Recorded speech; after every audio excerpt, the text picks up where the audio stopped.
नाज़रीन, अवामी न्यूज़ में ख़बरनि जो सिलसिलो जारी है। हिन वक्त असीं तव्हांखे खिपरो में ख़बर ॾींदा हलूं त खिपरो में एहसास कफ़ालत सेंटर ते मुस्तहक औरतन खां एजेंटन पारां ज़ोरी भत्ता ओगाड़ी बंद न थी सघी है। खिपरो पुलिस भत्ता ओगाड़ी कंदड़नि खिलाफ़ कानूनी कार्रवाई करण बजा भत्ता ओगाड़ी जे बिट बणियल है। मुस्तहक औरतन जूं दाहूं पुलिस एहसास सेंटर ते मुस्तहक औरतन ते कड़की पई। औरतन ते लठबाज़ी कंदे औरतन खे धिका ॾेई भॼाए छॾियो है, जंहिं ते औरतन मच्छरजी पयूं ऐं पुलिस पारां औरतन ते तशद्दुद करण धिका ॾियण ऐं भत्ता ओगाड़ी खिलाफ़ सवें औरतूं ॿाहिरि रोड ते निकिरी आयूं ऐं सवें औरतन में मसामात शहरबानो, मसामात साहिब खातून, श्रीमती गेनी, पूजा, कमला, श्रीमती केकू जी अगवानी में खिपरो सांगड़ रोड ते एहसास कफ़ालत सेंटर, डिग्री कॉलेज खिपरो आॾो एहतजाज मुज़ाहिरो करे रोड ब्लॉक करे टायरनि खे बाहियूं ॾिनी वयूं, जंहिं सबब ईंदड़ वेंदड़ गाॾियूं बीह वयूं। ट्रैफिक मुअतल थियण सबब ईंदड़ वेंदड़ शहरनि खे सख़्त तकलीफ़नि खे मुंहुं ॾियणो पइजी वियो। इंतज़ामिया SOP ते अमल न कराए सघी है, जंहिं सबब इलाइक़े में कोरोना वायरस फैलजण जो ख़दशो वधी सघे थो। असां जहिड़ा गरीब बुखिया तिरछा हिते वेठा आहियूं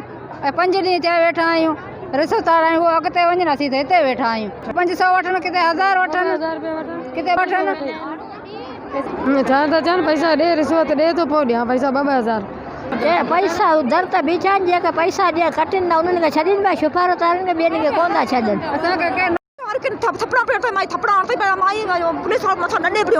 असांखे ठेला ॾिना जा ॾेई ना गेट ते असीं असुर जा 7 बजे आयल आहियूं, बुख था मरूं। पुलिस